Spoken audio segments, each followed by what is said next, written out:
the Holy Spirit. Pag matanggap mo ang baptism of the Holy Spirit, ang initial evidence, you speak in tongue. Hindi po ito ginagawa ng tao. Ito po yung kaloob ng Panginoon. And the baptizer of the Holy Spirit is the Lord Jesus Christ. Sa simula mismo, ang Panginoon Jesucristo was baptized by the Holy Spirit. Ang sabi ng book ng Luke chapter 4 verse 1, Jesus Christ was being filled with the Holy Ghost and doing miracles. Ang sabi pa doon, hindi siya lumalakad without the leading of the Holy Spirit.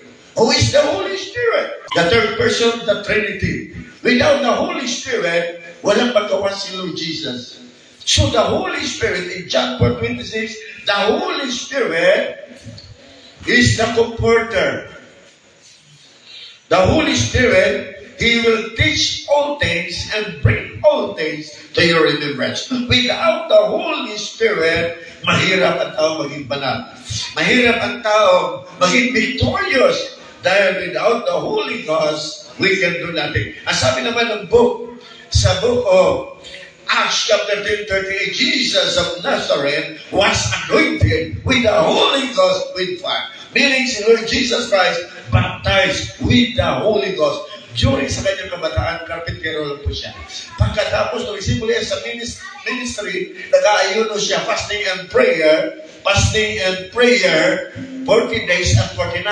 At natanggap niya ang tinatawag na baptism of the Holy Spirit. Acts chapter 2, that is the day of Pentecost. What is the day of Pentecost? That is outpouring of the Holy Ghost. Kaya sabi ko ng Biblia sa Luke chapter 24, verse 49, ang sabi ko doon, behold, the promise of the Father is upon you. Tarry ye in the city of Jerusalem until you be enjoyed with power from on high. That is dunamis. That is in Greek word, dunamis, that is the power from on high. Pag once na matanggap mo ang baptism of the Holy Spirit, ang 9 gifts of the Holy Ghost. Listen carefully. The 9 gifts of the Holy Ghost na nakikita natin sa 1 Corinthians chapter 12, verse 5 hanggang sa 10. That is 9 gifts of the Holy Ghost.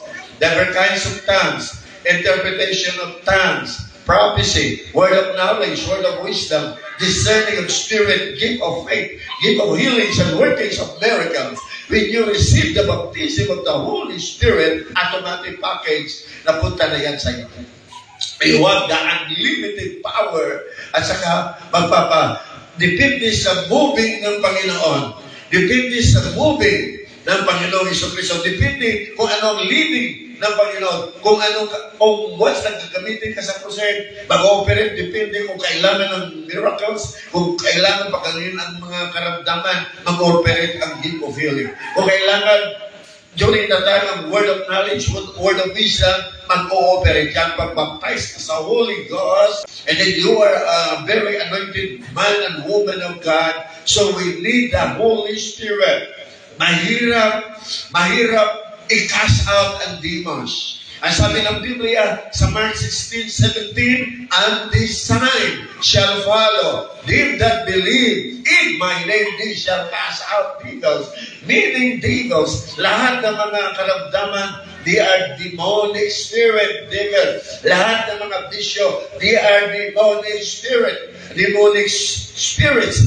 Meaning, kung magkukrusade, iba't ibang karamdaman. Sa lahat ng mga crusade, maglilimang dekada na ako sa crusade, lahat ng mga karamdaman, lahat ng mga sakit, napapatunayan ko sa pangalan na makapangyarihan pangalan ni Jesus. Lahat ng karamdaman ay gumaling. Ano ang formula? In the mighty name of Jesus. If you are baptized with the power of the Holy Ghost, and the anointing will move mightily. When the mighty Holy Spirit move, lahat na may karamdaman, na maramdaman nila kapangyarihan ng Panginoon, automatically ang bulag nakakita. Ang lumpo ay nakakalakad, ang bigay nakakarinig, even demon possessed, cast out, hindi pa lang natapos ang tinatawag na prayer, the demons will flee away because the powers of the Holy Ghost will manifest mightily as we preach, as we hear the words of God. So, the righteousness has the unlimited power of the Holy Spirit. Kaya I challenge you, those people are not baptized with the Holy Ghost at nag-aalanganin pa, desire the power, desire the anointing. This is a gift of the Lord Jesus Christ. This is for you. Kaya huwag niyong sayangin the power of the Holy Spirit. Importante sa ating buhay.